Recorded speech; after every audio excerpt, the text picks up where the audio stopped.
ఏదైతే ఈ తుఫాను వస్తుందన్న ముందస్తు జాగ్రత్తలను ముఖ్యమంత్రి గారు కూడా ముందస్తుగానే అందరు కలెక్టర్లతో కూడా రివ్యూ చేయడం కూడా జరిగింది. అన్ని జాగ్రత్తలు కూడా ముందుగానే తీసుకోవడం జరిగింది. అందులో భాగంగా ముఖ్యంగా ఎక్కువ ఎఫెక్ట్ అయినది వచ్చేసి నెల్లూరు, చిత్తూరు, తర్వాత ఇప్పుడు కడప ప్రాంతానికి సంబంధించి ఏదైతే మోస్ట్ ఎఫెక్టెడ్ ఉందో అందులో భాగంగా తీసుకుంటే నెల్లూరుకి సంబంధించి ఎక్కడా కూడా మేజర్ డ్యామేజెస్ అయితే లేవు. కానీ ఒక హైవేకి సంబంధించి ఏదైతే 2015లో రోడ్డు కొట్టుకుపోయిందో హైవే, అక్కడికి సంబంధించి ఒక చిన్న వాటర్ లాగింగ్ సమస్య ఉంది. దాన్ని కూడా చిన్నగా డైవర్ట్ చేస్తా ఉన్నారు. ట్రాఫిక్ కు సంబంధించి అంతరాయం తప్ప దాన్ని కూడా సరి చేస్తున్నారు. అంత మించి అది కాక ఒక 2-3 కెనాల్స్ బ్రీచెస్ జరిగినాయి.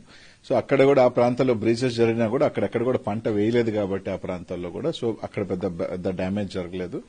కానీ కడప కానీ ఇప్పుడు అన్నమయ్య ప్రాజెక్టు కన్నా కూడా కెపాసిటీ నుంచి కూడా ఫ్లాష్ ఫ్లడ్స్ రావడం ఇవన్నీ వల్ల ఏంటంటే సోమశిల నుంచి దాదాపు మనం 3-3.5 లక్షలు కూడా వదులుతా ఉన్నాం. కాబట్టి కొద్దిగా నెల్లూరు సిటీకి సంబంధించి కొద్దిగా ఏదైతే రివర్ కోర్స్ లోపలికి కొన్ని ఎంక్రోచ్మెంట్స్ ఉన్నాయి ఆ ప్రాంతానికి సంబంధించి ఇనండేషన్ అట్లా కూడా ఇప్పుడు ప్రజలందరూ కూడా తరలిస్తా ఉన్నాం. సో దట్ ఎందుకంటే నెల్లూరుకి రాత్రికి రీచ్ అవుతా ఉంది కాబట్టి అవి కూడా తరలిస్తా ఉన్నాం. అది కూడా పెద్ద సమస్య మేజర్ గా కూడా అలా అన్నిటికి సంబంధించి రీహాబిలిట్ ఇప్పటికే నెల్లూరు జిల్లాకు సంబంధించి ఎక్కడికెక్కడికి రీహాబిలిటేట్ చేయటం అన్ని ప్రాంతాలు కూడా చూస్తా ఉన్నాం.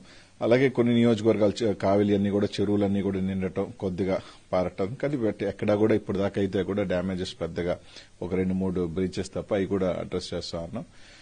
చిత్తూరుకి సంబంధించి చిత్తూరులో దాదాపు 7,000 ట్యాంక్స్ ఉంటే ఆల్మోస్ట్ 6,500 ట్యాంక్స్ పైన కూడా ఈ రోజు మన 100% ఫిల్లింగ్ లో ఉన్నాయి. సో ఒకటి అక్కడ ఒక చిన్న పింఛా ప్రాజెక్ట్ ఒకటి దాని కెపాసిటీ మించి వాటర్ రావటం కొద్దిగా చిన్న బ్రీచ్ అనేది ఒకటి ఉంది. దాన్ని కూడా అడ్రస్ చేస్తా ఉన్నారు అధికారులు.